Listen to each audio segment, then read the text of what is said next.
Okay, trustees, we are live. We are recording. Phone lines are open. Go for it. Mike, want to sit over here? Thanks. Is Jim coming? No. Okay, welcome everybody to the regular meeting of the Town Trustees, September 26, 2022. I'd like to open with pledge of allegiance. Pledge allegiance to the flag of the United States of America and to the republic for which it stands, one nation, under God, indivisible, with liberty and justice for all. Thank you.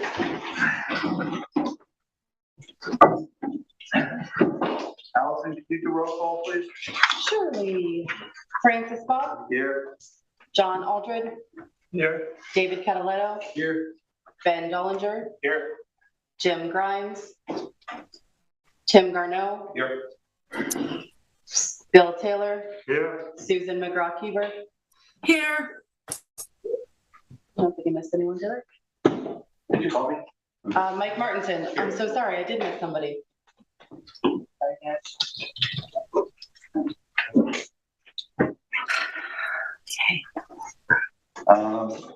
Okay, we'll start with public comment, and we decide for Wellen first. So we there's no one here for public comment. Yes, please. Okay. Good evening, Francis, members of the trustees. Richard Whalen, attorney. I represent several homeowners off Crooked Highway at the very northern end of Bull Path.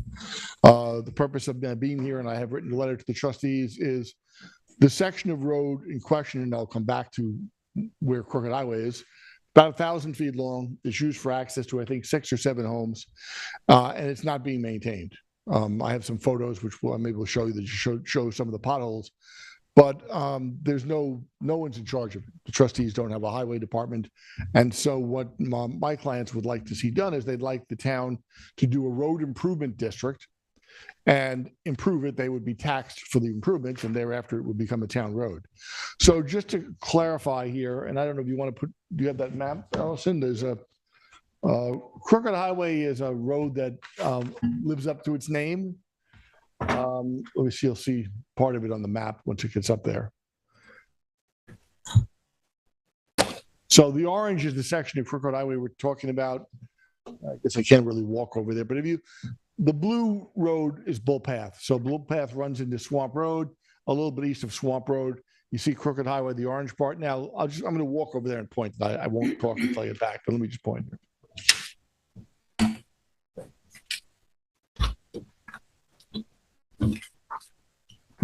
What do you mean?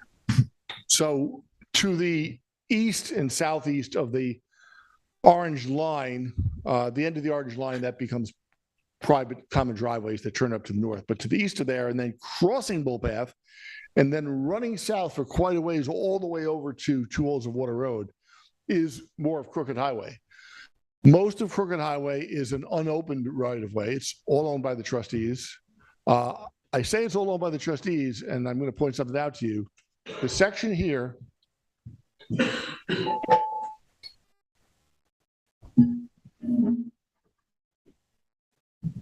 that section on the tax maps shows under a private owner, and it has for some time. I don't know how that happened, but it's something you might want to look into. I think it's one of the adjoining property owners, and they're claiming ownership of that section of Crooked Highway. But Crooked Highway then continues on the other side of Bull Path and goes on for quite some distance. But the section in orange is an improved road. It's sort of a mix of looks like old asphalt and gravel. And it serves primarily the houses to the north. It also serves one house inside the bend there. You see a house between Crooked Highway and Bull Path. Bottom line is, and it's 1,000 feet long. The right-of-way is actually very wide. The right-of-way appears to be probably 8 rods wide, which is 132 feet, based on what I can glean from the tax map. And, they would like to see that road become a town highway. The only way to get that to be a town highway, because it's not improved to town highway specifications right now, 2 things would have to happen. First of all, there'd have to be a road improvement district formed. The town has to do that. There's a whole procedure in New York Town Law, Section 200. And again, the people benefiting, the residents on the road have to pay for that. They, pay a period of certain amount of money each year. And the other thing that has to happen is the trustees would have to agree at the end of the period of time that, or as part of that road improvement, that title to the road would be vested in the town because the town has to own the road. So that's what I'm here, to get your response to that. But it's, you're not maintaining it. You don't have the capacity to maintain it. It should be a town road. And, that's the way to get there. You're asking just for that section? Yes, that's right. Yep. Does the road kind of end there, or does it continue on? So it ends as a road because the paper right-of-way, which someone else's name is on right now, the paper right-of-way continues and then crosses back over Bull Path. There, it serves as a common driveway for a while, and there are sections of it that are just completely unopened. But at the end of it, and it may be that they'll have to use some sort of a cul-de-sac put in. At the end of it, all the driveways turn to make a sharp left, and they turn north. And there's about 4 or so houses off a common driveway, 4 or 5 houses, I think. So you're saying when it crosses Bull Path and heads down, there's parts of Crooked Highway that also is open and serving houses there as well? Yes, but that serves, I think, a fewer number, maybe 3 houses. There's been a very long common driveway that's been in place there for a long time. I don't think that wouldn't be something I don't think that the town would make into a town road. First of all, I don't think those homeowners would like it because they have sort of a quasi-private driveway. But in this area, because of the number of homes off the road, the fact that it's a relatively short road, it seems like a town highway would probably be the best bet. And it's already very wide too. It's wide. It's like I said, it's just not paved to town specifications. Is the town accepting anything into the highway system? They'll accept it if it's improved to their standards. I mean, there are very few roads. There are very few subdivisions, like none recently, that are actually creating roads I on there. don't remember anything going into the town highway system for quite a while. There's no new roads really coming through the process anymore. But the town highway superintendent would be involved. They have to do a road improvement. By the time You show willingness to accept it, provided it be, it's a 1/5 of a mile long. Yeah. I don't see that as being a big issue. So this would not be unprecedented. I recall when Green Hollow was built, the town came to the trustees and asked that part of Toby Trail be improved and brought into the highway system. Right. And there's also portions of Middle Highway, Middle Lane. Well, Middle Highway, the trustees gave a deed that never got recorded because they're probably. I know, but it was a similar situation. Yes, with- Merchant's Path too. Yeah. And Merchant's Path actually went through the Town Law 200 process. Merchant's Path and part of 6 Pole Highway were done as a road improvement district. Right. What's your understanding of any maintenance agreements or easements that these homeowners might have entered into with the trustees to use Crooked Highway in the first place? I don't know. I haven't looked into that. where is that available? Is that the county assessor's office or? What, easements? Yeah. I guess you should have records of them. I don't know. I don't know how long, some of the homes have been there for a while, not all of them. So I don't know, they probably go back, the earliest homes here probably go back to 1980s. Don't know if the trustees were doing easements at that time or not. The easements would go away if it became a town road, obviously.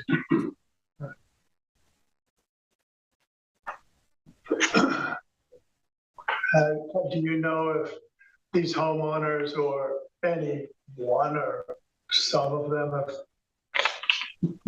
done maintenance on this part of? I think some of them have done, if things have gotten really bad, I think they brought in some gravel.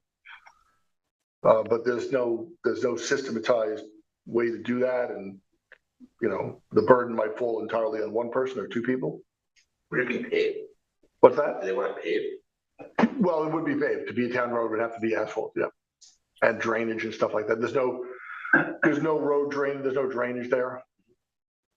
So, accepted into the town highway system, it would be a public road accessible to anybody. Yes. And you can still have access to the unimproved area for pedestrian traffic. Right. Well, you need to establish that you own that unimproved area. Yes, well, yeah. Yeah, but yes, that would not, No reason. only the orange part, right? That, only the orange part of the road would be, town. The other thing I just throw out there too, I don't know if you'd be interested in this or not, but the road right of way appears to be, I measured it out in the tax map as much as you can do that. It looks like it's maybe 130 feet wide, which suggests it might be may have been laid out 8 rods wide, because 8 rods would be 132 feet. For a town highway right of way, the right of way only has to be 50 feet wide. Town only needs 50 feet of the right of way for a public road. Now, I don't know where the road is within the right of way because it hasn't been surveyed yet, but I mean, one possibility, I suppose, is you could retain the perimeter of the right of way as well. Then your clients would have to take access over that perimeter.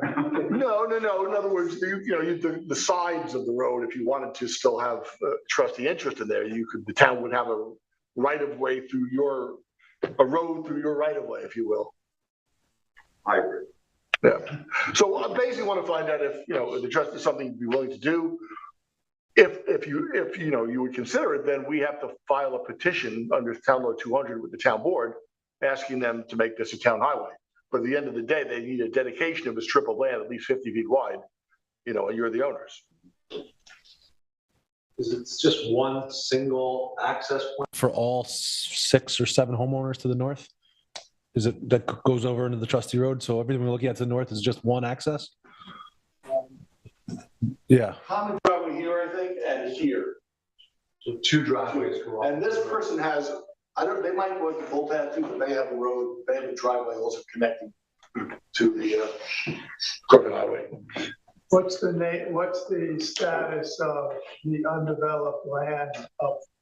I believe there's one, I think that the DeAndreas may own 1 lot, but there's no more than 1 vacant lot. Every other lot is built on.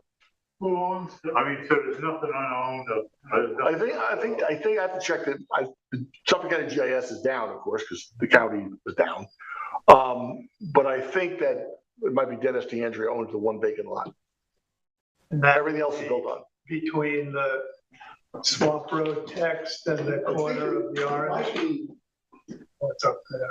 Yeah, I think it's here. See that? There's 2. It's a flagship. I think the Andrea lot is up there. What about this? Oh, this is the line. This all up here is all Suffolk County and town parkland. All there inside that bend on Swamp Road, where Swamp Road is connecting to Northwest Landing Road. All that land off the aerial to the north is all town and county parkland. Suffolk County. Suffolk County owns 1. They're like 4 8.5 acre parcels. The town owns at least 2 of them. The county owns at least 1, and I forget how the 4th one is owned, but it's all reserve land. Originally, Rick, if my memory serves me correctly from real estate, the acreage here was 3 to 5 acre zoning, and then it was changed to 2 acre zoning, 2 to 3 acre zoning. So whatever you see that's open here, and except for the lot that you mentioned, Rick, it's all been built and owned. So it's not. Nothing is done. Sorry, I'm sorry, Susan. No, that's okay.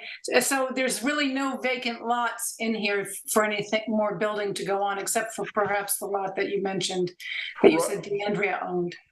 Right. There's nothing is subdividable. I didn't check the zoning, but I suspect it's at least 3 acre zoning. So there's no subdividable land here at all. The minimum acreage is 2. I think it's 2.5. They did upzone it later to that, or downzone it. But originally they were 5 acre lots. The town doesn't downzone things. I know, I'm going in reverse. It was originally 5 acre, then it was 3 acre, then down to 2.5 acre zoning. No, they wouldn't have gone down from 5 to 3. It's probably A3. It only goes in one direction, the general rule. Is there any access to the parkland that you were describing? It's all Swamp Road. Only? Yes, all off Swamp Road, all that. No I don't- access from Crooked? No. If we wanted to one day. Thank you. This is going back in time. In the 1980s, there was like a road that went straight north from this curve. And I think the trustees got some sort of an access easement. Although they didn't own the land up there at that time. So I don't know if that easement still exists. There might be an access easement like over this lot. There might be an easement there. I vaguely remember that from the 1980s. I would like to, if we do decide that this is something that we want to do, just keep a section on that from a boat path along the orange line that you just pointed out, say a 50-foot wide swath going up to the north, just in case one day we do want to have a trail entrance there. Mm-hmm. It still gives plenty of access to the road. And remember, the road itself will be a public road. Right. So you can park on the road shoulder, and if there's a way to get north, you can do that too. I mean, this wouldn't affect the public's right to go, through public access. It would go from the trustees to the town, but it's a public road either way. Right. I mean, personally, I don't have any serious objections to it. Something we could kick around. I'm not expecting to make a decision right now, but so that's our proposal, and talk about it and think about what you want to do. Could you touch base with Stephen Lynch and just to make sure that they'd be interested in taking it? Yep, I will do that, and I'll get back to you on that. Okay, great. Thank you, Rick. Okay, thank you very much. Take care now. All right, next we have Tim Treadwell, Senior Officer, Marine Patrol, to address the board regarding new legislation on fueling on town docks. Good evening. I believe I was asked to explain the new legislation. I actually wasn't really a part of the development of the new legislation. I came in as it had been proposed and developed.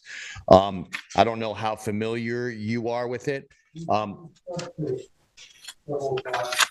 Prior to the town board resolution, right? So I do have that resolution. Allison has that. It pretty much explains everything in there. There are a lot of safety measures in place, which is the important thing, which are all outlined in that. I probably should have actually had her email it to you. It would have been easier to read, but basically the bottom line is that if anyone is going to do any fueling from a public dock, there's really only one being used currently, and that's the Gann Road bulkhead, because there's an emergency slip there, which remains open, which allows larger vessels to come in. The point of the legislation was to allow vessels that could not fit into a fuel dock, a private fuel dock inside 3 Mile Harbor, the ability to fuel in 3 Mile Harbor.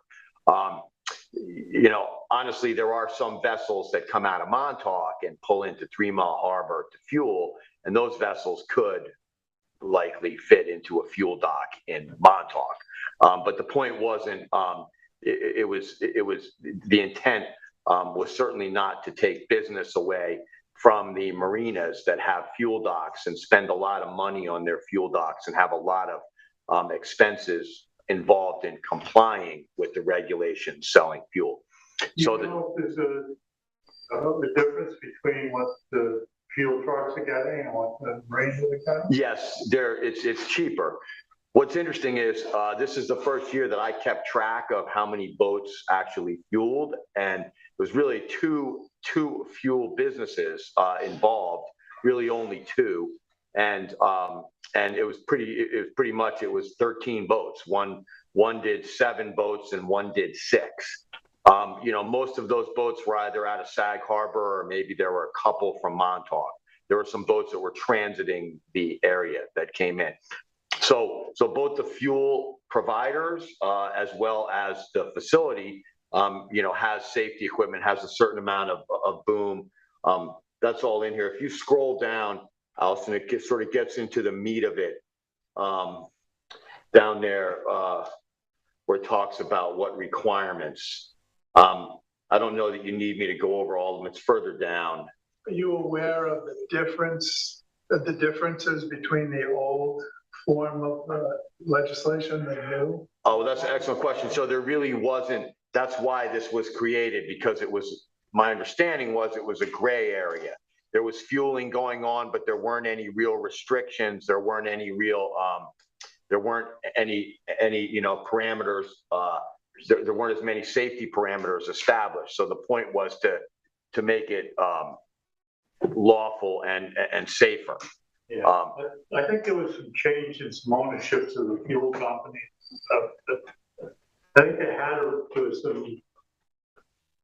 some containment requirements, but it's Yes. good that it's all being updated. Yes, yes. And And also, we had that uptick of boats coming in last few summers.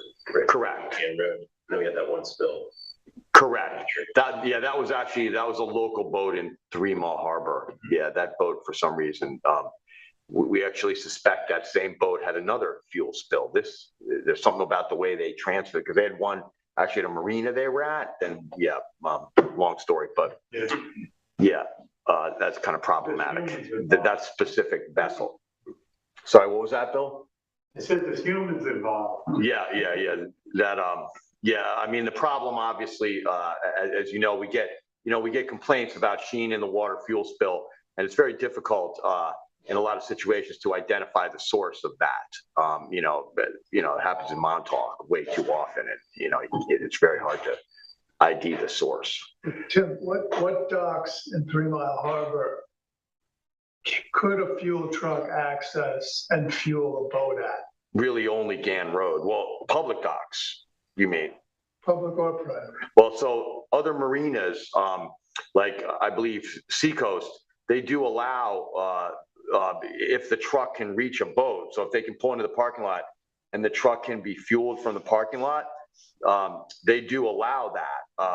They actually charge, there's like a surcharge, so they make money on that, but then they don't have to replenish their fuel. At East Hampton Point, we used to do that. We used to bring a fuel truck in and we used to fuel it from the parking lot, but you could only reach a certain amount of boats. If the boat was on the outside bulkhead, you couldn't get out there.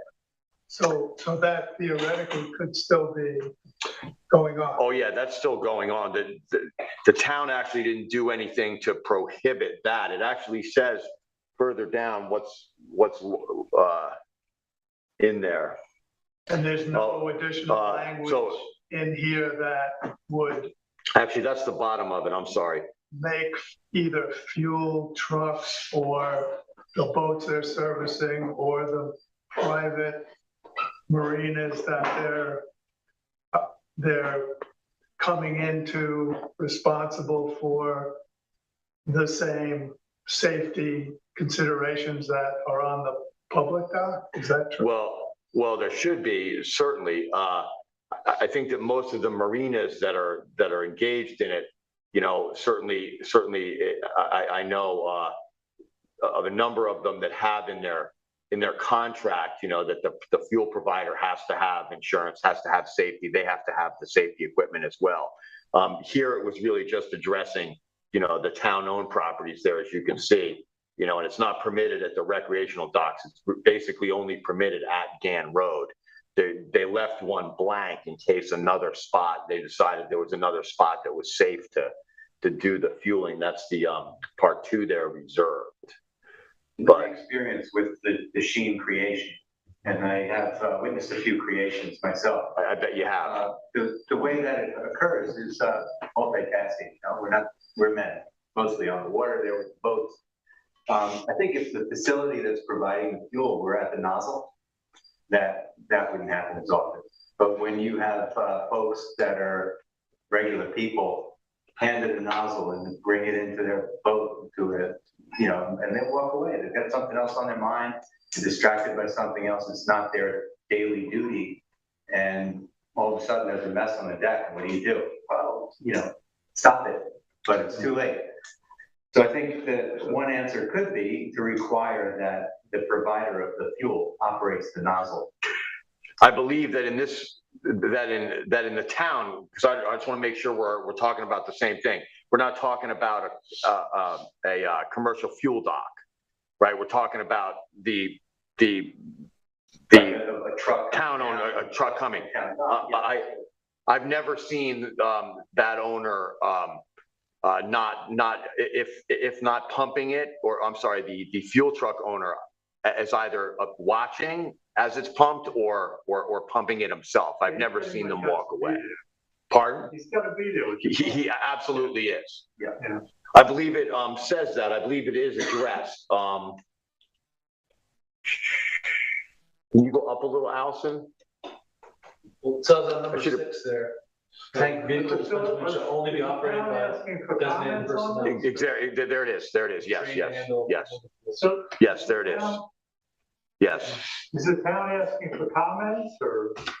No, this has already been passed. yes. A while ago. It has been passed. Okay.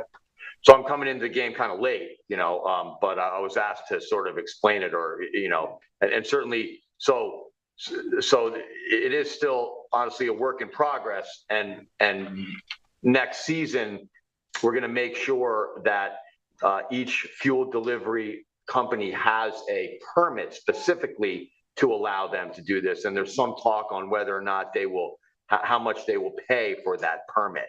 But like I said, there's not a lot of players in the, Yeah. Do they In need the- town parking permit? Probably. well, we've never really questioned that because they're just pulling in to fuel the boat. So Right. all of these points came up a year or two ago when they were first discussing it.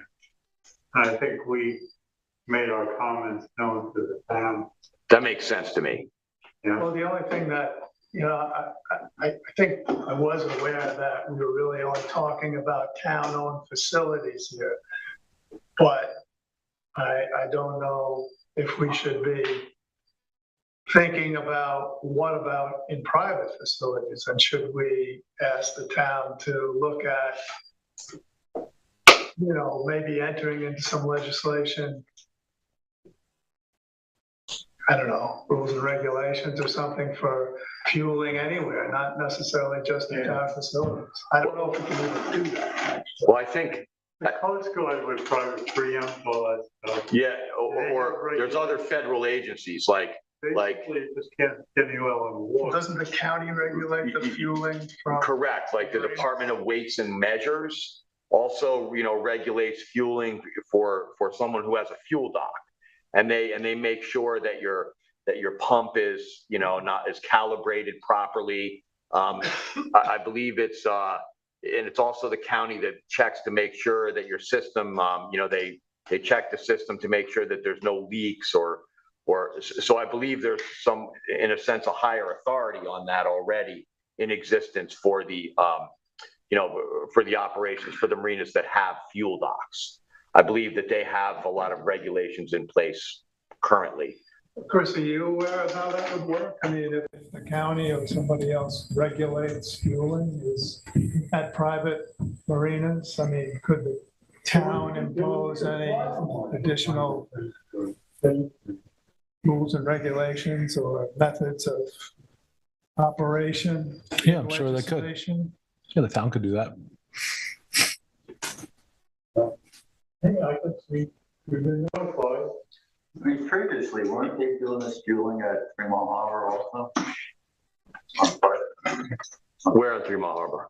On any boats? I mean, just Oh, yeah, on the so, road there. no, you're absolutely right. You're absolutely right, Francis. So part of the point of this was, in the past, there was boats pulling up on the road to where the town docks were, Right. and just running a hose out and filling people up along the road.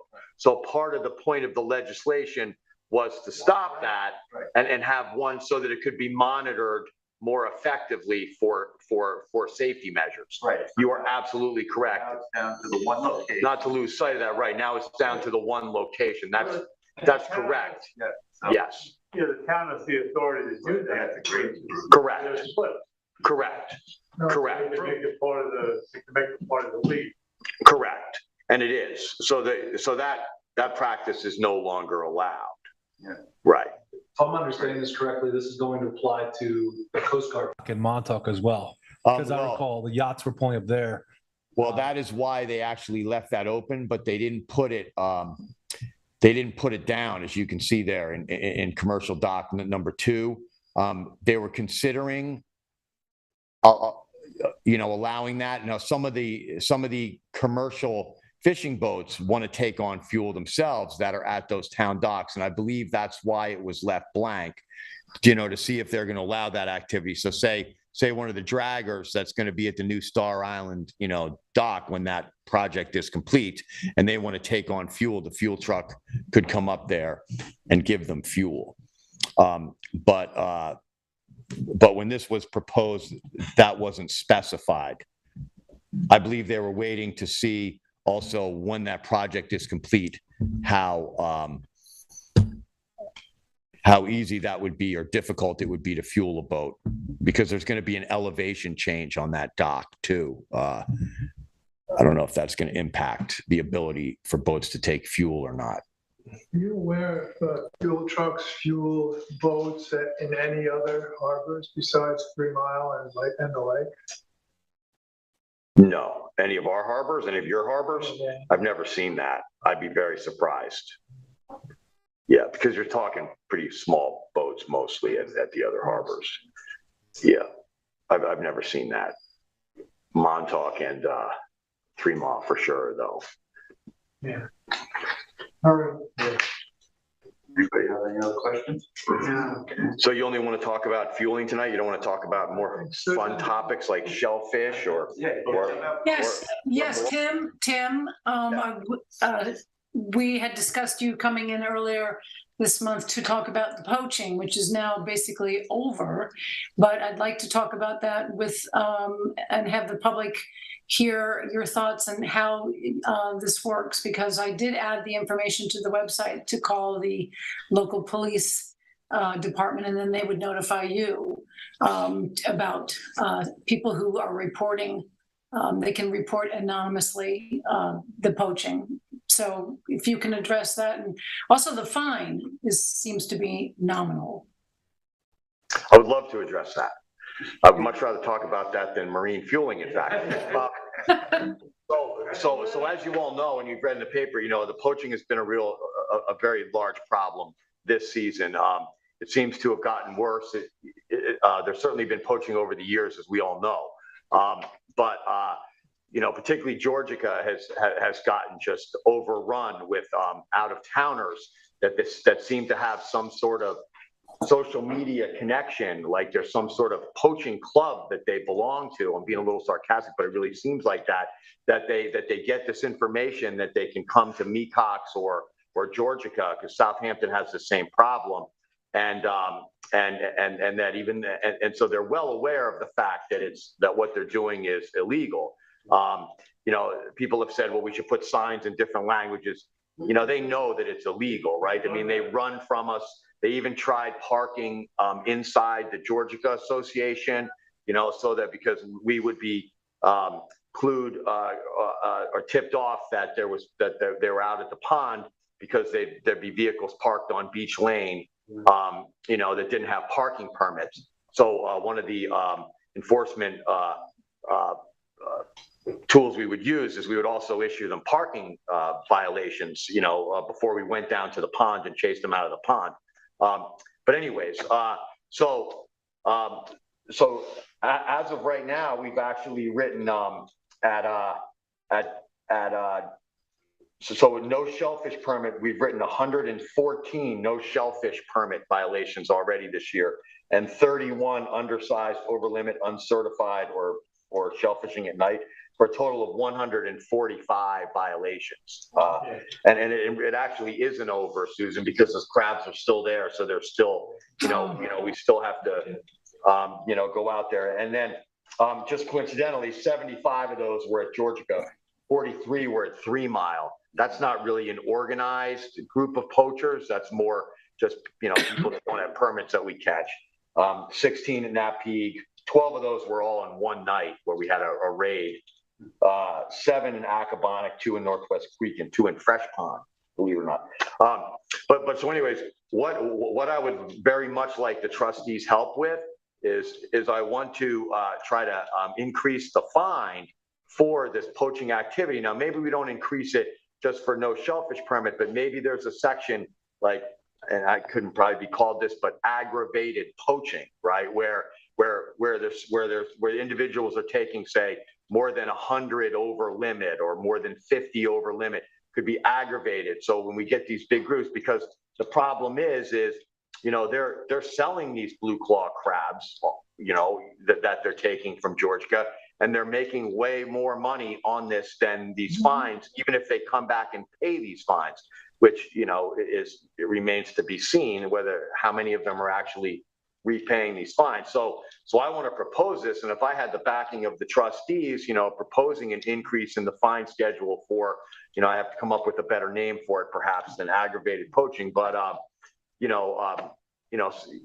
would be I think. Limited is just, like, but not having a shellfish permit with less than 10 shellfish would be one thing, and over 10 crabs would be, a lot more. Right. This came up at the last joint steering committee meeting. Okay. And people were talking about it. I suggested that they reach out to you to see if they wanted to set up something like a neighborhood watch committee. That the people that live around the pond, could have a place that could report any suspicious activity to the police department. Yes, and we actually have been in communication with them. At one point, we were going to up the ante, and if people were parking there, they were going to be charged with trespass, but we would have to get a complainant from the Georgia Association. So where that plan of attack kind of ended was we were never able to get a complainant on the trespass charge. But after that, we haven't really found them in the Georgia Association. But we do get calls, and as Susan had mentioned, what's really helpful to us is if people call, people don't know that they can call the police at 537-7575, the non-emergency number, 24 hours. And if it's a huge poaching operation, even if there's no Marine Patrol officers on, I'll come out on call out for something like that. I did when we had the poachers in Nap Peak Harbor. There were other officers on at the time, but my point is that and people can be anonymous. People don't understand that they can be anonymous, even if it's foiled, right? For something like that, they can still remain anonymous if they call and make that complaint, because it's obviously very difficult for us to be everywhere. We got a lot of water in this town that we have to keep an eye on. I try to explain to them that there are certain groups that are running this almost like a military operation. Correct. They are, everybody has cell phones, they're coordinated. We had signs in Korean and Japanese, and we checked the whole park, and it's been going on for 20, 30 years. Yes. But it seems now with the social media and everybody having instant communication, somebody drops these people off, goes away for 2 hours and comes back. Yep. And they have spotters, like we've seen when we pull down there. People see us, so we try to.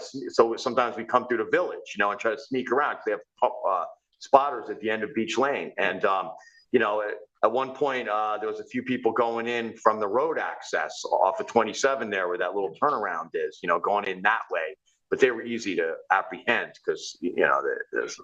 Tim, when you and I spoke, I had someone who was calling me from Napeague almost nightly, and I was reporting to you and telling you, and that person realized that there were two groups, and they had people standing, and this one person walked the person who lived in the neighborhood away from what was going on, but they said that they had a special call, if you will, like a tribal Indian, animal call, and everybody dispersed all of a sudden. So that was their warning. So they're very organized. Yeah.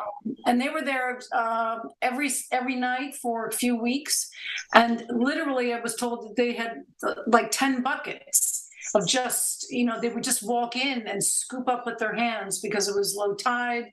whatever they could find. And they would have about 10 people in a van in 2 different locations.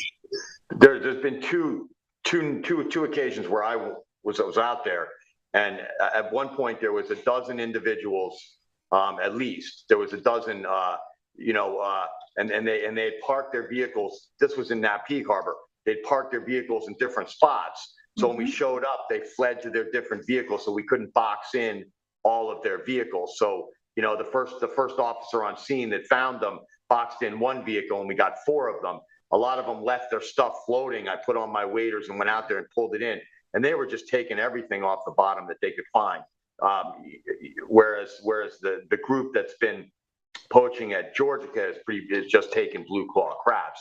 But in Napeague Harbor, they were taking any conch, anything they could find off the bottom. You call there the horseshoe crab? I didn't see any horseshoe crabs in there. I mean, what I'm going by is the gear that was seized that they left. There was no horseshoe crabs in that, actually. I actually had a picture sent to me of horseshoe crabs that were killed, that were piled up on the beach and in the peak. What is the current fine for not having a permit is $150? Is that correct? Correct. And what do you think it should be? What would you like to see it be? Well, I think, if somebody's gets caught toe clamming out there or something, and it's not, and they're not making a business out of it, maybe $150 is a reasonable fine. But if you're pillaging, right, the harbor, and you're taking everything, and you're taking hundreds of crabs and reselling them, then I think the fine should be more like $500 or more, and then we also have to get, what's that? I just want to suggest on that, because something off my mind. I have two things in my mind that I want to get out before we go too much further with what you're saying. Okay. And one is a suggestion that kind of mimics what happens if, say, a bayman were to go work at night in an unconditional area and get caught. Yes. And they lose their vehicle. It's impounded. They're charged with a felony. That's right. They lose their right to go make a living in that way. That's right. Nobody does it. It works. Because maybe some people do it here and there, but not here. And nobody I know actually does that anymore. And I think. Well, we had one guy this year. An impound the vehicles. Right. So I don't know about the impound of the vehicle. I didn't actually know that was. I know that they could lose their commercial license if they're caught in an uncertified area, because what Mike's talking about is a commercial digger with the commercial license has to take their shellfish from a certified area because it's for resale. So if that person is taking shellfish from an uncertified area, that's a health risk to the general public. So it's very important. And I do agree that then keeps the commercial side in line for the most part. I absolutely agree with that, Mike. I think that's a valid point. So and then the other thing that I had in my mind was, so in my experience and with my knowledge as a bayman, the more crabs we have, the fewer seed, clams, and shellfish we have to thrive. So let's say the whole piece of seeding the harbor, as a general rule, if I were a clam farmer, I would keep my seed in my club seed until November. I would keep it out of the wild until November because the water temperature needs to slow down to close to 50 degrees before the crabs start to slow down on their feeding. One blue claw crab in a tank overnight will eat 400 seed clams. I didn't actually know that. That's fascinating. So what about a commercial season for 3 weeks in Georgia? Or perhaps maybe select a few, people that would be interested in that and catch them up before we allow these folks to come in and steal them. That's an interesting idea. That's definitely thinking out of the box, and I had never thought of it like that. Just wanted to get Yeah. So I have a couple points as well, and questions for you, Tim. Excuse me, just 1 second, trustees. We do have one caller holding. Okay. Yeah, we'll hold the caller for a few minutes, I think. That's okay.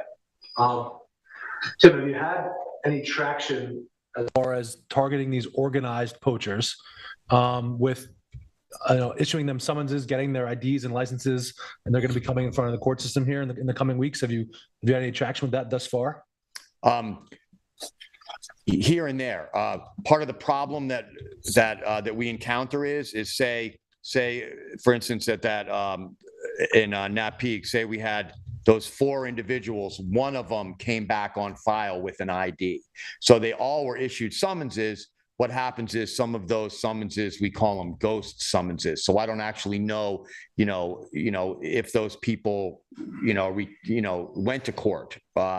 And it's hard for me to stay on top of every summons that we write and what happens. But in a lot of these cases where it was clearly an organized group of poachers, I did notify the town attorney so that when that came back to go to court, he knew it just wasn't like a random, one person toe clam and they got caught, that it was an organized poaching effort for what that's worth. Sure.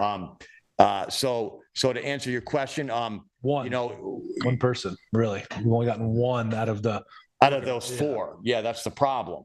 And then even when you threaten them and because they have to show you ID, so you can tell me, but then they tell you their name and we run their names, right? That's how it works, right? So say we pull up and so somebody doesn't have ID, they give us their name, their date of birth, and we run them through the system. And then if they come back not on file with no client ID, it's possible that they don't have a client ID in New York, I suppose, but most people do for some reason. Okay, so that's a kind of a major issue, right? Where we're trying to target these organized groups of poachers coming from the city or wherever they come from, and it's hard to actually get them in front of the town court system. So going back to Mike's first point, when he's discussing the commercial guys and the way in which they're prosecuted, what he's talking about is DEC jurisdiction. So my question then is, have we attempted to kind of have some collaboration with the DEC? Because if these guys are out here without commercial licenses, getting these crabs and then selling them wherever they're going, that's a commercial enterprise. So I'm just wondering if they have the resources to help us out and then prosecute them under DEC law, where they can maybe get some more traction. I think the DEC would love to help us out, but I think that unfortunately they're spread even thinner than we are in general. They're aware, because I've had conversations with other DEC officers about what's going on, and they've always said, if we're around, we'll help you out, and they absolutely will. But we don't really have regular DEC patrols out here on any given day that we could really do that. We even talked about maybe doing a sting with the DEC, but certainly they would be on board in assisting us in any way that they could, though. Right. Because we're all, that's, we all have the same, the same goal, which is to stop the poaching. What you're suggesting be done at sort of the level of prosecution by the attorneys as opposed to the Marine Patrol aren't issuing summonses that would be prosecuted by the state attorney under anything that DEC has to do with. So no, you would need to be arrested or issued a summons by a DEC officer and would need to answer to the court system in Riverhead or wherever else. How would you do that? If they found somebody at Hampton Harbor Wednesday night without calling up the DEC, right? You wouldn't be able to. That's my. Give them a ticket too. Well, no way they could. Right. Go ahead, but that's why I'm saying if there's a way to collaborate some more here, because like Mike's saying, it's a shame that the commercial fishermen here can lose their livelihood, but these commercial fishermen from the city are getting a slap on the wrist and headed home and don't even have to show up for court because they don't have an ID. So it seems to be a major hole in what we're trying to do here. It's definitely a hole. Yeah. It's multi-jurisdiction, but there's towns involved, state issue. So Bill, let me just finish my point here, and then we can move on. But I do think Tim's on the right track with as far as what we can do. Coming up with some type of aggravated poaching law, which I think would include, I think there's several things you can include. One, the number of crabs or baskets of fish or whatever it may be is an important way to do it. But you could also include in that aggravated poaching the number of fishermen. So if there's 4 or more, that would be an organized effort. That could be aggravated. Doing it at night from between the hour of sunrise and sunset, that could trigger some sort of aggravated charge as well. So as far as as what we can do, yeah, second and third offenses, go $1,000, $10,000, whatever it is. But that is on the right track. What's that, Bill? You say the crabbing is legal at night. Legal or illegal? It's legal. That's the only shellfish you can take at night is crabs. Okay. But perhaps it would be, it certainly makes it harder to, maybe it would aggravate it though. Like, I mean, that wouldn't rule out it being aggravated if they were to receive a violation at night. So to the DEC and the state point, technically, if they had undersized crabs or over limit or uncertified, you could write them an NCON law, like a marine patrol officer could write a state ticket for NCON law. We can't write them for no shellfish permit though under NCON law, because that's a town permit issue. But The ones that are here at night don't have shellfish permit. correct. Most likely. So we can make it an aggravated act to have more than 10 crabs without possession of a shellfish permit. Sure. And, and make it a serious fine. I would suggest you put your thoughts together on, the appropriate fines and. Absolutely.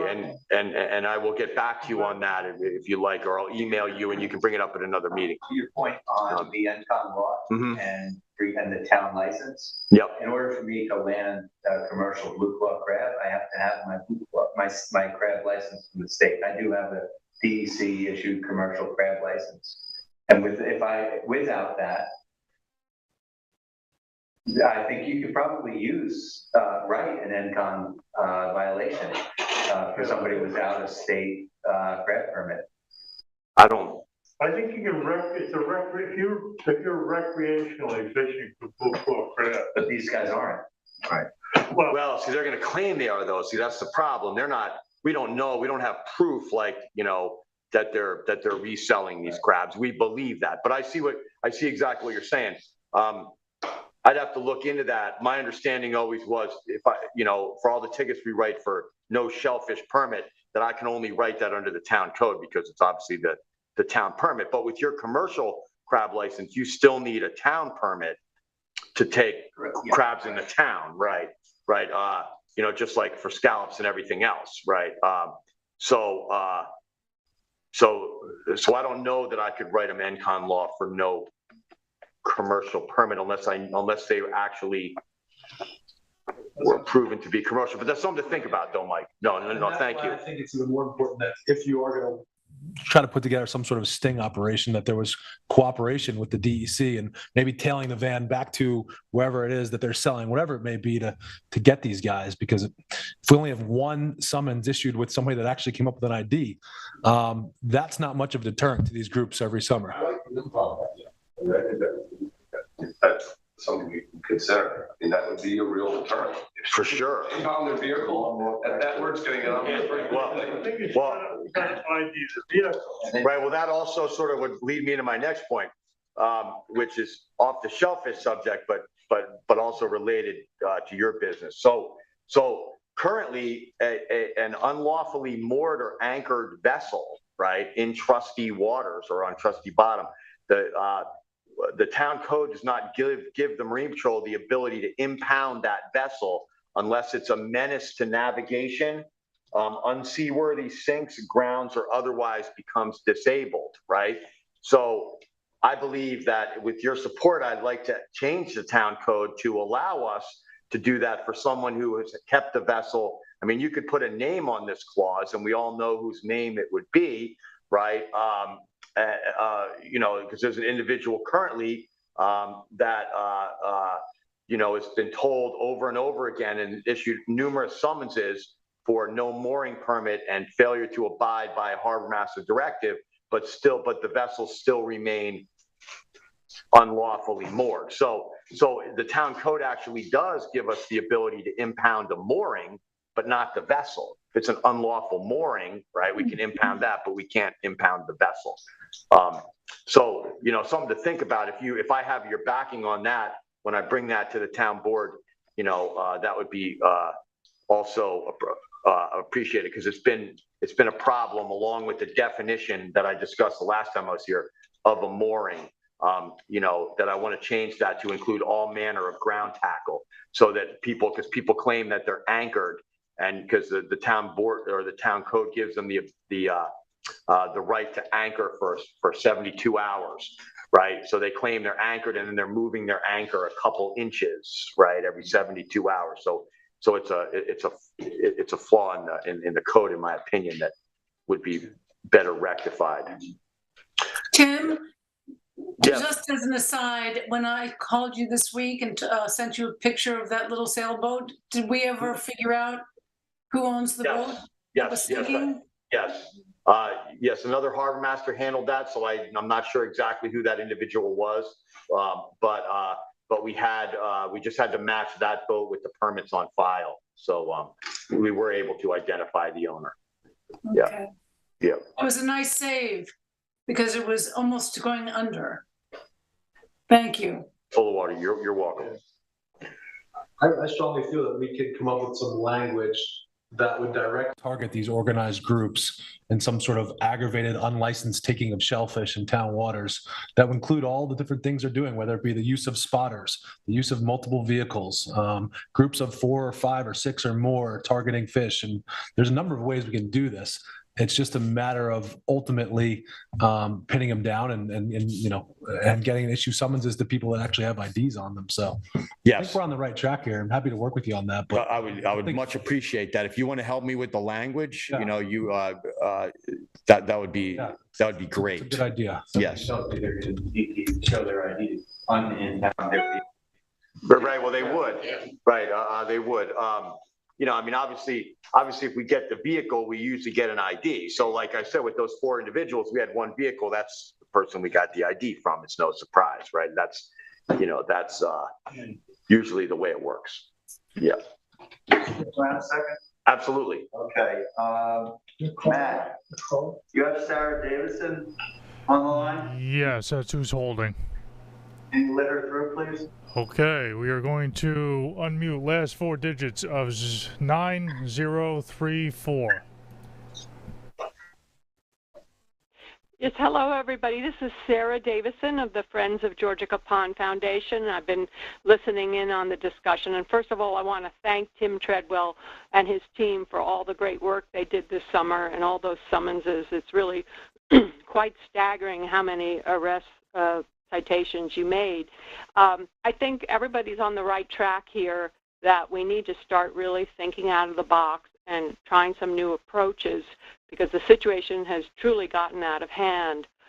You know, first of all, there's the ecological issue of taking too many crabs out of the pond. They're an important predator and recycler of the pond.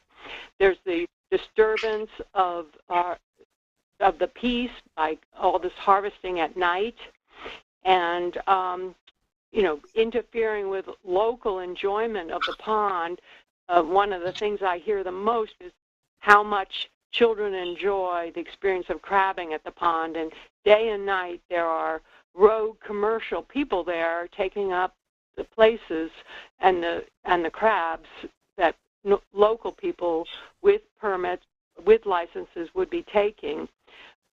And lastly, I just want to say that, you know, I think increasing the fines, putting international signage, I don't think we want to select a language, but signage has gotten so much better with just symbols about what's possible, and all of us working together to reach out and coordinate a way to diminish this problem. And I think that bringing in the DEC is a good idea, because they love a sting operation. They may be poorly resourced, but if given the opportunity to work locally with us for a sting, they might really be interested. So I just wanted to endorse this discussion and say that Friends of Georgia Capon Foundation would be very supportive, and thank Tim Treadwell again. That's it. Thank you. Thank you, Sarah. Thanks, Sarah. Thank you, ma'am. Thanks, Sarah. She triggered some a thought for me too. What about a camp? like a cam, night cam, or if they have select sites where the crabbing is good, put a cam on those sites. It's actually a really good idea, because even if it was, yes, a cam is a great idea. I should just say, yeah, leave it at that. A cam is a great idea. If you get the license number of the van. Well, you don't always see it. It's not always a van, and you don't always see it going into the van. That's the problem. I mean, because what was happening was originally once we started ticketing everyone that was in the permit parking only areas, then they started parking further north on the road, because they knew that we were doing that. But then we know for sure there's poachers down there because they're parked. But it's really not. I mean, in my experience, the people that are doing this, aren't. It's like a club, like these. Everybody's driving nice cars, and I mean, it's not like panel vans. And I mean, we have had that down there, though, Bill. You're right. In days past as well. But in my opinion, it's sort of like a club, and this part of the excitement of it, getting chased around by the Marine Patrol in the middle of the night. It's as much of the thrill as it is, eating the crabs and selling the crabs. Can you also prevent people from actually the act of crabbing if they're not licensed? Can you tell them? Oh, for sure. Oh, if they don't have a permit, so technically we could actually write them in a summons if they just had crabbing equipment in the water, right? I mean, it probably wouldn't hold up if they're walking down the beach from Beach Lane, but if an individual's in the water with a crab rake and a net, they can be issued a summons for no shellfish permit based on the fact that they had the equipment, whether or not they actually have shellfish in their possession. But you could physically tell them no. Absolutely, and we do, and we do. I mean, I've seen plenty of people walking down there. Do you folks have your shellfish permit? You can't shellfish. I give you a ticket, and then they turn around and come back an hour later, probably, right? But stationed down there for a couple hours. Most of the people came. I never short staffed, but yeah. I mean, well, we do that. We do go down there, and I mean, because honestly, it's a really good spot. You can hang out if you go down there and you make that left towards the pond. You can sort of tuck behind the Georgia Association there, and then you can, people drive. And so we do stay down there for longer periods of time, staff permitting. Yeah. And then during the day, we did have some good intel from some individuals that worked in that area. I won't say who, but they would give us intel on what was going on during the day, but we would lose that at night. But then the members of the Georgia Association were also letting us know what was going on as well, which is very helpful. How much cooperation are you getting from the courts? Because I've heard that, at least in the past, sometimes the courts don't take shellfish violations all that seriously. Yes, I would like to, I should probably only say that I would like to get more cooperation from the court on stiffer penalties. I think sometimes what happens is we issue, certainly I can say this, if we issue a no shellfish permit violation to an individual that lives in the town, and then they go and they get their shellfish permit, I think often that charge is then dismissed, right? In my opinion, they're still guilty of taking shellfish without a permit, but in general, those individuals that are residents are given more leniency than others that are not. One thing that has changed now for the good, and this is like the best thing to happen to law enforcement in this town in quite a while, is we got our mail-in summonses back, right? So that was stopped for a while for a number of reasons, but so now these individuals are given a summons that they can pay the fine by mail, or they can plead not guilty and show up. So most of those individuals will now pay the fine rather than go to court, because they have to take the day off or whatever to go to court. So we get much better return on that. on that with that new program. Not all violations are on that, but shellfish are over limit, undersized, no shellfish permit. In a case of, I guess, say napping, where you got a number of people at once, do those people all come to court at the same time? Yes. They will. They would be given the same now. Well, they would be given the same initial court date. Actually, when those individuals were issued that was prior to July 4th. So that was prior to us getting the mail-ins back. So they were given what we call field appearance tickets, which require an appearance date within 2 weeks. But what will happen is that individual can't make their appearance date within 2 weeks. So they contact the court, and then that gets pushed back and whatever happens. So that's why they may or may not end up with the same court date. But in theory, for sure on the actual summons, they're all given the same court date on that same night. Tim, all of these offenses are violations, correct? Correct. Crimes are not misdemeanors. Correct. They're violations of the town code. Is there any way to make the aggravated license taking a misdemeanor, an arrestable offense? Well, I would have to ask. Yeah, we might talk to the town about that. I mean, currently in the town code, the only misdemeanor offenses in the town code are beach driving while intoxicated is a misdemeanor town code offense. None of the shellfish codes are no. In NCON law, though, like Mike was saying, on the commercial side, there are misdemeanor charges. So it's an important point, because what we're talking about, trustees, is a violation. It's not a crime. It doesn't go on your record. It's a fine. It's a slap on the wrist. For thinking outside the box, we might be able to find a way to elevate this to a misdemeanor, which is an actual criminal act. Well, is it possible that once you get over a certain number of crabs, it could be considered commercial catch? You know, I don't know. I don't know how you would prove that person. 100 crabs. Right. I mean, unless you did, like you said, a sting operation, and the DEC has done this, and it is true that they like to do these types of operations. The problem is you set it up for one night and then nobody shows up, you know, and you do it again, but so you never know. But it's certainly worth trying. And then in the past, they have followed the fish or followed the squid in a couple cases, and then seen people selling it, and then they had them on the commercial charge because they observed the resale of it. Right. So from our end, though, we're observing the possession but not the resale, which is problematic for the commercialization charge. Yeah, because I've seen video and photographs of buckets of blue collar crabs in Chinatown. Yeah, exactly. They're not getting them in that. But you have to. Yeah, they're not getting them out of the goannas, probably. Yeah.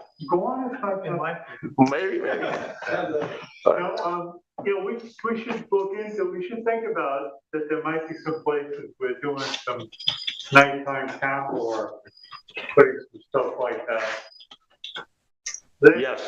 Yes. I would think if you get a couple of licenses, but it sounds like you almost have to get into an investigation thing. Right.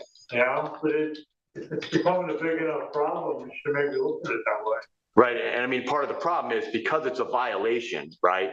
The peace officer, right, harbor master, we have to actually observe the violation, right? You have to observe it, and right. If you write a ticket, and it's more than one county away, you can't even summon the guy. Is observing it on film the same as observing it in person?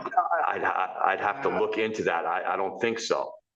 Because I know that if somebody else takes a video, say like if Bill saw a violation, he took a video and sent it to me, right? That's no good, even though I can see it on film. I have to actually observe it.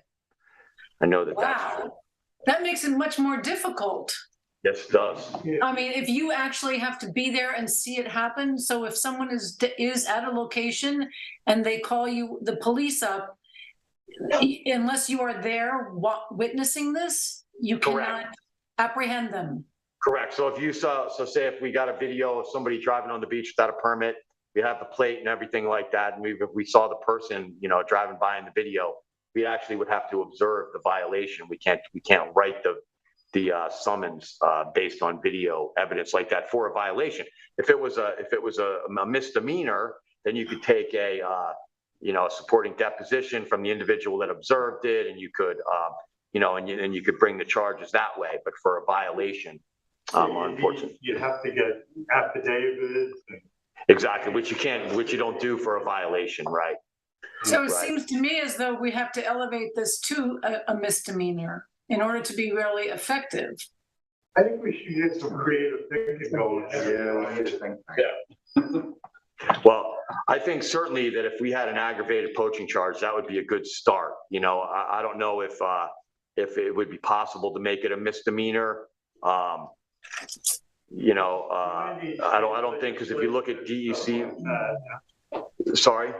I say you probably need state legislation. Correct. Because if you look at DEC legislation, which you'd use, it's really only misdemeanors on the commercial side. I don't believe there's anything in NCON law on the recreational side for shellfish that's a misdemeanor. It is on the commercial side though, because they're reselling.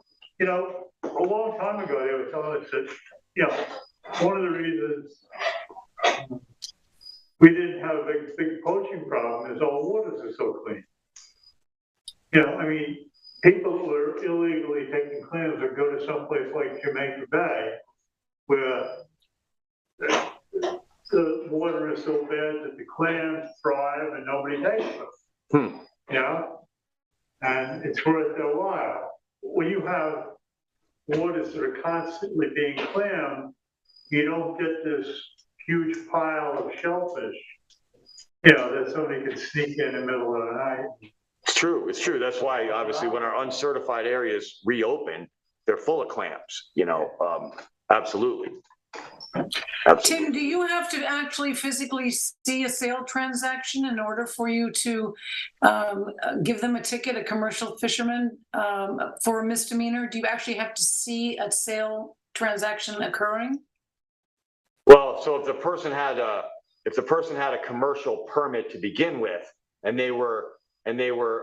we caught them in excess, in an uncertified area, we wouldn't need to see the sale. It would be jeopardizing their commercial permit because they're commercially permitted. Right. So I've actually never run across a case where I've actually seen money exchange hands for either shellfish or finfish, really, for that matter. I think can't you prosecute on the records that they have to keep as part of their sale? Correct. On the commercial side, you can. Right, and everything has to, everything has to be, tagged, bagged, kept at a certain temperature. I can tell you all about this stuff, but so really, that's not near as much of an issue for us as the people taking all these crabs that aren't. I mean, these are not though. These are not commercial baymen taking these crabs, is what I'm trying to say. Like, they're not, like, that's not their living. Like, it's more like they are reselling them, but it's more like a game that they're playing, like, for excitement. They definitely, like the group we had at Nat Peak Harbor, they had all, like, they were all wearing like Sims Gore-Tex waders, and they had like black diamond headlamps. I'm just saying, that's all expensive gear, that's all very expensive gear. That they were sort of out playing in their gear. It was really more than, they weren't out working, right? Does that make sense? Yeah. Yeah. The adventure. Say what? For the adventure. Yes. That's what I think it is, really. Mostly, yeah. Well, Tim Garneau, you took a great picture that I ended up using on the website about this. Although they were not from our area that you knew, but it was a really good picture. The blue crabs. Yeah, so that's where they wind up. But as far as evidentiary value, I can say, oh yeah, I bought them from dealer so-and-so, yeah. Okay, It's been very informative. Yeah, thanks. Well, thanks for hearing me out. Thanks for all the support. Much appreciated. The trustee support. Any ideas for fines and stuff like that, I will be Great. Well, my next step is I'm gonna say that I generally have the trustees support on this, and I'm gonna speak to the town attorney about it and see if we can, get the ball rolling and what his thoughts are and take it from there. And Chris is, Fantastic. Chris is offered to help. Yes. So, yeah, all right. Well, thank you so much, Tim, for coming in. My pleasure. Appreciate it. Thanks for having me. Have a wonderful night. You as well. All right, Matt, do we have anybody on the phone? You have 0 callers. Thank you. All right, move on to new business. Something here about a new kayak rack at Mont Hill. Yeah, I had been checking the kayaks there this summer, and I noticed. Do you have those pictures? I noticed like down the beachways from the racks were like 6 kayaks that have just been kind of locked up there to a cedar tree all summer, kind of like eroding the beach grass. So they're there. So those are like they don't have permits. They're down the beachway. Yeah, they can. I mean, this town code doesn't allow that. Yeah, so I don't know. And then I have another. In the grass? I'm not sure what it says about the grass, but it does allow boats to be pulled up on the beach. Right, I think those are beyond the beach. Yeah, those are there all summer. So You're not supposed to damage vegetation. Right. So then there's another picture of the racks. So that's where you can see where the racks are there. So, and then there's one, actually, if you go to the next one where you can see there's room to the right there. For one, right? For one more. So I was just something to think about maybe. That's not an access? No, that's just an open spot right there. Okay. So I was just thinking if it made sense if we wanted one more rack, we could put those 6 on one more rack. I think the reason we didn't put a rack in that spot was when we decided to put the racks there, there were some like sunfish pulled up from that spot. No, I haven't seen any this year, and I don't know if there were any there last year either. It's been empty, yeah. So I don't know. I just noticed those guys, and that was something to think about. I don't know what the process for you guys chose to put those 3 racks in there, but all the racks now are all filled with permitted kayaks. Those, you check those kayaks down the beach for permits. Yeah, I did. Yep. They don't have them. No, they don't. So Do they have names on them at all? Did you look and see that? No, I didn't really see any names. I didn't really see any adjacent property there? No. I mean, I think, you can certainly put a rack in there, but they could still put their kayaks. Yeah, right, and then they can have them taken away. Yeah, we can take that. I have to be convinced of that. I have to read what the code says, but I thought it was just that the code, I don't know. I know if we designate an area for racks, a kayak there has to be on a rack. So I guess we could designate that beach down there as. How far away is it? It's probably like 100 yards down. So how would they access it? They just walk down the beach. Oh, so go that far. Yeah. Maybe it's. There's actually a little farther down the beach, maybe another 100 yards or so.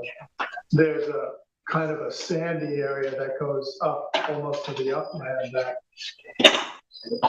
at least a few years ago, for several years, there was a catamaran pulled up there. And there are several sort of pipes in the ground that obviously were used for locking up boats. So I think that was a traditional spot to pull your sailboat or something up into that. That would accept racks. I don't think you could put racks where these kayaks are because we'd have to put the racks on the beach. And the tide kind of comes right up to the vegetation most of the time. So the only place we could put additional racks besides here would be farther down in that cutout. I think that's pretty far away from anywhere. Do you think I should put those stickers we put on the kayaks that are not permitted? on those 6 down there now? I don't know. I don't know. I mean, I think we'd have to be very sure that they're not doing anything. The season's just about, Yeah. so we should just plan ahead for next year, I think, at this point. And look into what. It might be good to just, Road. look into the code, and maybe if those boats have name tags on them, we could get in touch with the people and just talk to them and say, look, we're trying to accommodate more boats. We want to keep boats on vegetation, and we're not going to really allow this to Next summer. keep happening. All right. All right, thank you, David. While we're on the topic of kayak racks, the Settlers Landing Kayak Racks, the one way at the end where my kayak is located, it's on a slant, so all of the kayaks are falling forward, and some onto the sandy area. I did take pictures of them. Paul drove me up there, and but you can't have it level. They're all slanting right onto the beach. What is causing that? Sorry? What is causing that? They're just very old. They're shifting left or right. The back is not even it's turned in a way that the boat just can't sit flat. But they've been there for a long time. The front rack is lower than the back rack. Oh. But also the posts themselves are rotting out, and they need to be readjusted, and I think really replaced some of those rails. Sounds like a conflict of interest, Susan. No, all of them at Settlers Landing. Listen, I haven't even gotten to use my kayak. It sits there waiting, lonely. I'll take a look at it. Susan wants new racks. I prefer to be at Mile Hill, closer to home. Let's move on to old business. Request from Pamela Keene at 177 Shore Road to approve the sublease of said property to Amanda Capabianco from October 2022 to June 2023. We visited this the last meeting. Yes, and Chris did send everyone the trustee resolution one-time exception to the rules and regulations for this particular transaction. And I believe that the teacher who was interested in renting needs to, or is looking at going into the property in October.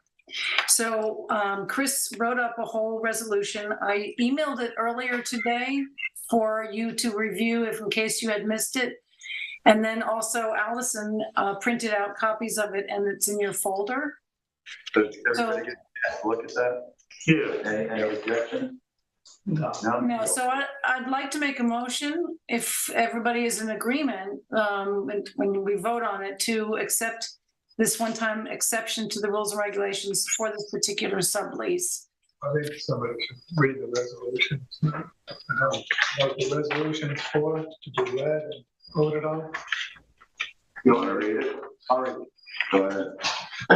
Trustee resolution, one-time exception to the rules and regulations for Lazy Point lot leases. Whereas, as landowners of numerous lots in the Lazy Point community, the trustees have enacted the rules and regulations for Lazy Point lot leases to govern the actions of both trustees and their tenants. And whereas Rule 4 of the rules and regulations requires all potential subtenants to comply with the rules pertaining to all new leases, and one of such rules requires all tenants, subtenants to be domiciled in the town of East Hampton. And whereas the trustees received an application from Pamela Keene, a tenant at 177 Shore Road, to approve a sublease to Amanda Capobianca, a prospective subtenant who is a full-time employee of East Hampton Union Free School District, and who is desirous of becoming a domiciliary of the town of East Hampton, and of seasonally subleasing from Pamela Keene. And now, therefore, be it resolved, the trustees hereby make a one-time exception to Rule 4 of the rules and regulations of Lazy Point lot leases pertaining to its domiciliary requirements and grant their approval for a sublease between Pamela Keene and Amanda Capabianca from October 2022 through June 2023. Second. All in favor? Aye. Anyone opposed? Okay. All right, so David, you made the motion then? Hey, you ready for it? Yes. And John, you second.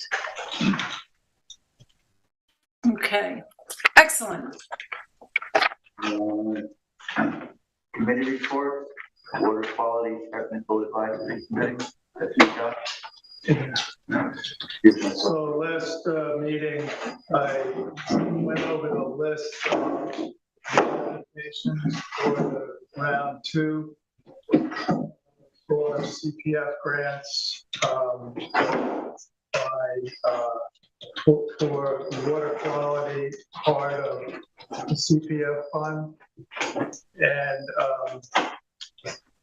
the committee made recommendations to the town board. You have that? Yeah. At their meeting last week. And those recommendations stated there were recommendations by the committee for the town board to fund Jantet Snuggery sanitary upgrade. You scroll down to the, well, these are the five applications. It was Jantet Snuggery for a sanitary upgrade, Sag Harbor Village for sewer services area expansion, Ocean's Hero Beach Club for an IA installation, Nineveh Beach property owners for a phase 2, basically green infrastructure projects, basically rain gardens on the west side of the street. They did the east side in the last round. They got funded for that. And the last one's the Peconic Land Trust for Georgia Pond comprehensive groundwater nitrogen remediation siting and design.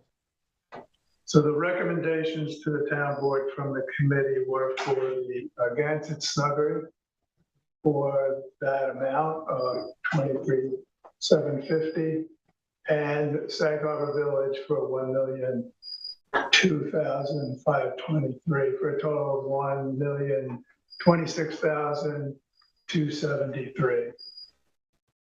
So those are the recommendations for funding, and now the town board has to agree with that, and then the money will be made available.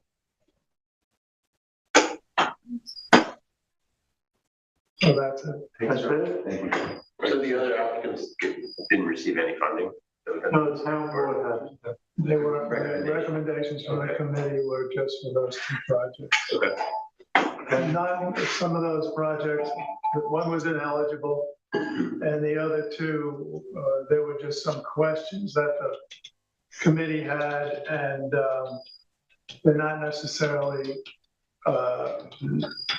they won't necessarily not be recommended in the future. So there'll be some modifications requested, communication from the Natural Resources Department back to them, and probably apply. So, do you have anything on the annual water quality testing? Dr. Goldberg? Yeah, can you put those maps up? You have these, I'll put them up on the screen, but Allison also put the photographs in the aerials in the folder. So when we talked to Dr. Goldberg last fall, I guess it was, about the 2022 sampling, what we would be doing for 2022. We added a sediment analysis in Accabonac Harbor, and he's ready to do the analysis this fall. So kind of gave him 20 suggested sites in the harbor. And there were particular reasons for the sites. So site 1 through 5, the north end of the harbor, basically are the same sites that Cornell Cooperative Extension is doing some other work in conjunction with the Aggravated Poaching Committee. So we felt as though both projects might benefit from us doing sediment analysis in the same place that they're doing their other water quality analysis. So that's the reason for those 5 sites. Site 6, 7, 8, 9, 10, 11, and 12 all border the marsh, at least the western marshes of Accabonac that we've been doing mosquito larval counts on for the last 4 years, and which are now being evaluated for remediation work to do some drainage and contouring to try to eliminate mosquito breeding sites through marsh restoration techniques. So we felt as though there might be one marsh restoration technique, which is not necessarily something that will be used, but it could be used, might be to fill depressions, or like in some cases we found actual dug ponds or watering holes in the marsh, which don't have any purpose now. They were dug probably for cattle watering at the time. Now they're basically just mosquito breeding sites. So one possible remediation technique for something like that could be filling and grading with to contour that particular area with the rest of the marsh, so that there's positive drainage from the tides being able to come in and then drain back out again. So sediment compatible with the marsh might be an important thing to know where to acquire. So those sites will give us some information about the sediments in the vicinity of the marsh, in case that might be a technique that's used in that remediation work. And then spots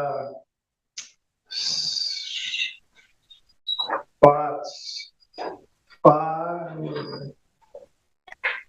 6, 15, 16, 17, 18, and 19 are basically on the in between the inlet and the launching ramp at Louse Point. So purpose of getting sediment samples from that stretch of the harbor might be helpful in interacting with Suffolk County Department of Public Works for getting some dredging work done down to the launching ramp. Yeah. At that Aggravated Poaching Committee meeting, I spoke to some of the people that are doing the more restoration, and suggested that they consider using that stuff to elevate the marsh opposite the launching ramp. And they thought it was an idea that had possibility. So we might, not immediately, but at some point in time, we might be able to just use actually dredging out the part of the channel we can't dredge, and using that material to elevate the front part of the marsh. There could be a use for that as well. And then there's just a few other 13, 14, and 20 sites. 13, 14, and 20 are in the fingers leading up to Shipyard Lane, Landing Lane, and 19 and 20. So in the fingers leading up to Shipyard Lane, Landing Lane, and 2 spots in East Harbor. And then I sent this to Dr. Gobler, and he emailed me back and said that he would probably add a few sites as well to just complement his data analysis. So we'll get more than, sounds like we'll get more than 20 sediment grabs shortly. Is part of the contract for this year? Yeah. What's that?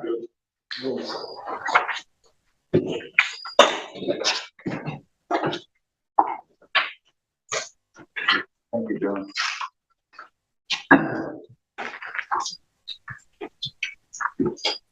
All right, and Goldstone picture. Goldstone repair. Yeah, I got a call from, or an email from some people, this is a while ago, maybe a month ago, or maybe even more than a month ago, that there had been some washout of the road end at Folkestone Road. And I went down and took a couple of pictures shortly thereafter, and it was from some pretty significant erosion. And at the end of Folkestone Road, it's used as kind of a launching area from time to time. And there's sort of a pebbly bottom that goes out pretty far. So it's a hard packed bottom. So it's a good place, you know, it's not a formal launching ramp, but it is a good place to launch a boat. And washed out in these gullies pretty badly. So I spoke to the highway department, has agreed to fill the gullies in as long as we buy the material. So they recommended 1/4-inch crushed gravel, 20 yards, and we transferred some money. 3/4 inch, right? 1/4-inch crushed stone. Yeah.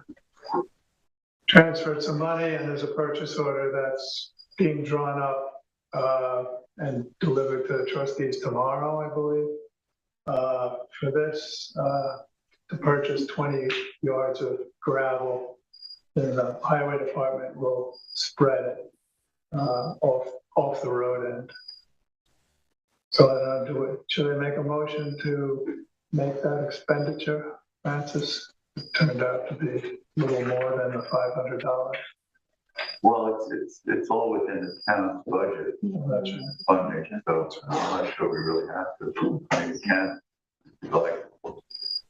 I'll make a motion, we spend, I believe it's $940 for 20 yards of 3/4-inch crushed stone. This money was unused in one budget line. I think it was professional services. And it was outside professionals, and it was transferred to subcontractors. Second. All in favor? Aye. Who seconded it? Tim. Tim, thank you. Harbor Management, Clearwater Beach, Property Owners Association, permit renewal. Jim gave me a call and he said he was satisfied with that and it's ready to go. What is it? It's their annual dredging. What are the terms? I know Same as they always have. The same terms as last year, with the exception of a new requirement that the trustees are not going to be tasked with measuring the dredge sand. The association is going to need to hire the third-party contractor to measure it and bring that information to us before they purchase it. So that was agreed upon between us and the association. We'll have to with the details.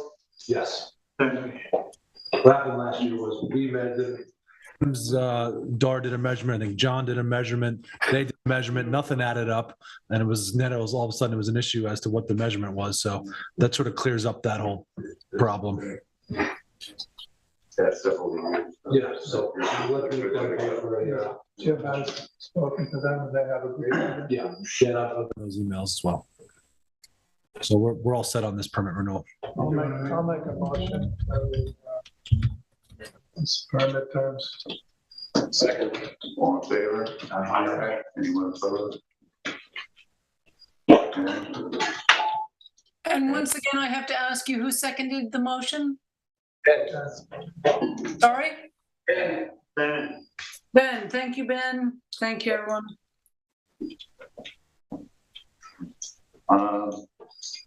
Update on the largest clam contest. Susan? Yes, okay, I have, you all are receiving lots of emails from me, and I want to first start off by saying thank you very much. The prizes are coming in, and we're moving ahead. I'm very excited about everything that's coming in, and so thank you for all your hard work. I just sent you a list of where we are as of this evening, and we do need some more items, but I know that fishing rods, that's going to be Tim tomorrow when you go to Sag Harbor. Tim, would you also, I wrote a note, pick up some electrical cords. You'll see that. We have, I've put a call into the high school about getting some community help from the students who are seniors. And that I spoke to Aubrey Peterson and also Lynn Yardley Brown. And so we should have some help from the high school students who can then get a community certificate from us for helping out at this event. I have our new poster, which is on the table. Tim went by and picked it up today. I ordered 55 of them because last year we had more than we needed. So everybody, if you take 6 minimum, that should do it, right, David? Yeah. You decided 55 if you take 6, and you put them in the local shops, put them in the delicatessens, and most people are happy to let us put them up. The sign has to go also with the little box. So Tim, I think, or David, Ben, you're going to do the boxes with the onion bags? Yep. Okay, great.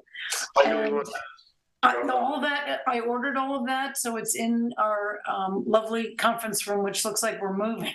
It's so full of boxes, but we just about have everything that we need. We do need electrical cords, so I think we should purchase some tomorrow from the hardware store, as long as you can get them. I have a couple of questions about landscaping, which I sent out to our beautiful tree in the front. Does not look like it has survived. So I was asking if we could maybe. It went through a drought. Sorry? Alive, it went through a drought. Oh, okay. All right. So that's good news. And We can get everything we can straightened out. And the Russian invasive species olive tree? Yeah, that's gotta go. Bill, okay. We also would like this for the band, if we could bring up the same thing that we had last year. Bill, that I think it's downstairs. Get that trailer again. Yes, that would be great. That would be wonderful. All right, let's see. Anything else I have here? That's right. Right below. Below. Oh, perfect. You just drag it out. Yeah. I used to take that brush away. Yeah, that's. Okay. Working on that. We had a Zoom meeting this past week. Allison, David, and Tim about what we needed, and that was a very, I think, good meeting to have. I took some notes. Anything that has been donated, as I've said in my emails to you, I have the postcard I made up with the logo. So as I did last year, I'll send thank you notes to everyone. So if you would let me know who donated, the name of the store, or the person, I will gladly send everybody a thank you. And let's see, I think we're okay. We are ordering a few more clam pies from Billy Bertha, because last year they were gone in an hour, maximum an hour and a half. So we have some more clam pies coming. And here's something. Last year, we only had water. Do we want to have some seltzer, flavored seltzers in cans? Because some people, I know that we had some pushback on only water, and we might want to have some seltzer flavored drinks. It's free. We got pushback? No, I don't think people didn't realize they were in the coolers either. It wasn't that noticeable, but I don't know. What, seltzers? No waters. I prefer seltzer. No, we had some people say that they would have preferred to have more than water. So I'm just wondering. And I guess we could, It's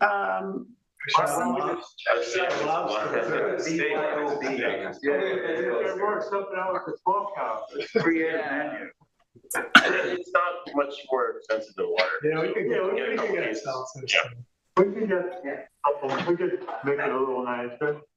Sure. I can pick it up at Costco. Oh, yeah. Unless somebody. So the answer to the flavored or soda is yes? Seltzers. Oh, yeah, okay, good. Do All we right. get coolers for these drinks? Do we need coolers? I bought a couple of coolers a couple of years ago. Okay. I could bring one Water in. in a big cooler. All right, well, I think everything else is under control.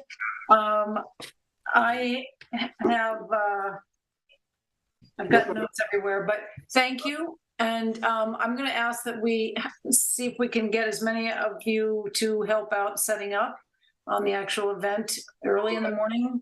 I have a question, Susan. Yes. How many of you got 5 locations, people bring clams. How many of those produced clams last year? Remember?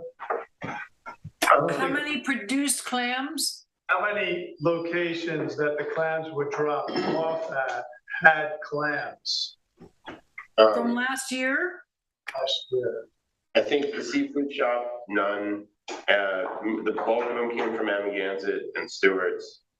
Well, the reason that we did not have the seafood shop is because they did not participate. But the bulk of them came from the 2 Amagansett shops. So, Okay, can I ask a stupid question? yeah. Have all these shops been asked to accept these things?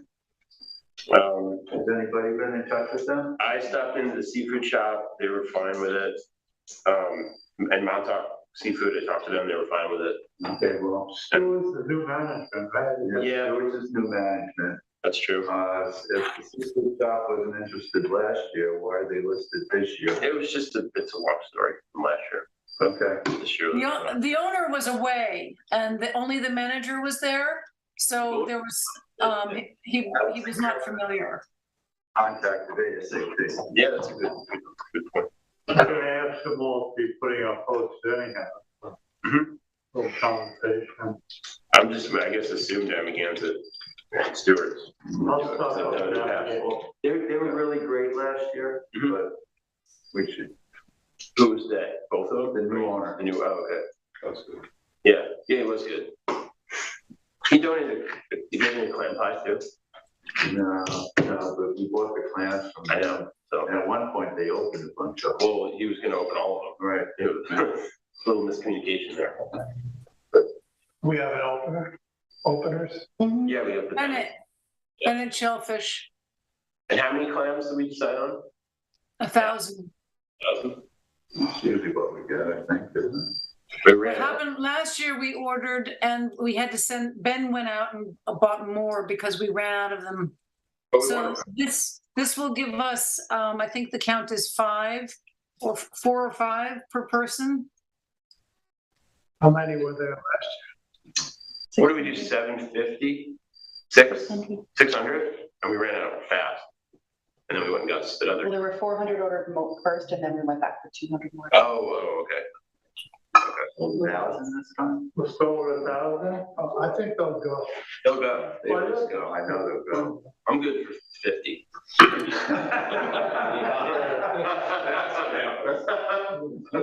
They're small. You eating them on the way. I use all of the lower shelf and I got another Okay, way so we'll for get a it. bag for the- Yeah. I think I mentioned LTV is going to come, the same gentleman that came last year to film the event, and then we'll put it together and they'll run it, which is a nice thing because you'll see the community and everybody participates. So I hope we have a nice weather. And our t-shirts are in, the navy blue t-shirts, specifically for the people that are helping. And let's see, this year we have John and Kim to actually weigh the clams and measure them. And Melissa Winslow is going to be away that weekend, so she's not able to join us. But I think that's about it for now. Are there giant clam t-shirts for sale, to sell? They will be, yes, absolutely. Yep. I'm gonna do an advertisement on WLNG. I'll get on there. Come on down. Oh, did you all see the East Hampton Star and the Press, East Hampton Press? Nice articles about Florence Fabricant, who is going to be one of our judges this year, thanks to Sarah Davison reaching out to her. And then Marie Valenti will be our other judge. So we have 3 judges. And one of my gifts was to buy her cookbook, and I'll ask her to autograph them. So the winner of the largest clam will get in their basket her book, and then the other 3 will go in other baskets. But I'm going to have her come and announce. I think it'll be nice to have the judges announce the chowder winner. And I'm looking forward to a nice day. I just hope I can get there. Yes, so do we. Excuse me, Susan. Can you please remind everybody when this is going to happen? Oh, yes. Thank you. October 9th, Sunday, traditional Sunday, October 9th, and it will be from noon until 3 p.m. We have the Lynn Blue Band coming. We have face painting for the kids with Jenna Woodison of Liquid Imagination. We have Mr. Softy Ice Cream Truck. He will be there. We also have our classic East Hampton boat workshop, and they will be there with their boat that they sell tickets to for the lottery. And I know I'm going to win this year. So, Mr. Softy is not one of the free selections that we're offering, is it? I'm sorry? Mr. Softy, is that a pay for it? You know, if you want ice cream, you pay for it. Yeah. From Mr. Yes, but we don't pay for it. No, but I don't want, everything else is free. I don't want people confused that, you know, they're going to be getting their free ice cream also. Yeah, I don't know if we come off the ground or. Well, we could have paid for that. No. Thousands of dollars. I know. I'm saying, so we worked this out where Mr. Softy, he's down at Atlantic Beach normally. I want to make the point that that's not one of the free selections. That's all. We don't want to confuse it with, we don't want to people confused. All right. Well, t-shirts aren't free either. Did we get mugs or we didn't do mugs? What do we decide on that? No mugs. Okay. Okay. Anything else? Just when's the waiting period for clamming, Susan? It's on the poster. Okay. And it tells you when you can go out. Actually, it says right here, digging October 2nd through October 8th. Got it. And this year, you can win from one harbor. So we're not having multiple winners who are at every harbor. So this way it becomes more of a community event and there is more opportunity for people to win. Okay. Yeah, great. Thanks, Susan. Thanks. Thank you.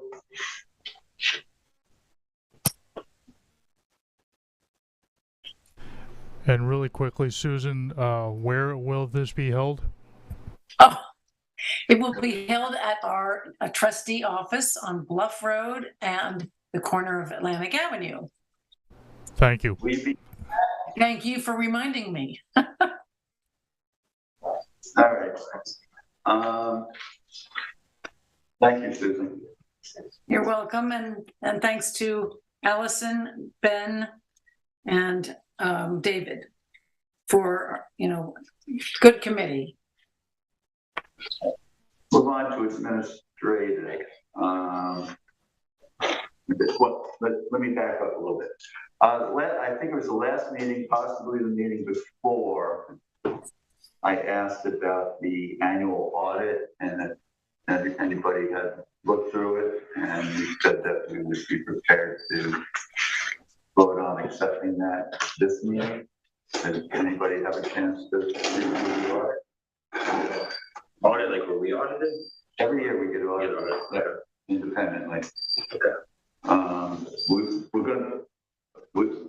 We have paying that bill on this tonight, so I would like to accept the audit before paying it, but if nobody's reading it, I don't know how we're gonna do that. Well, we have the finance committee look at it. And I looked at it, there was nothing, we didn't get our wrist slapped or anything, everything seemed fine. everything looked good. Yeah. Yeah, make a motion to pass the audit. Accept the audit. Second? Second. All in favor? Aye. All right. Okay.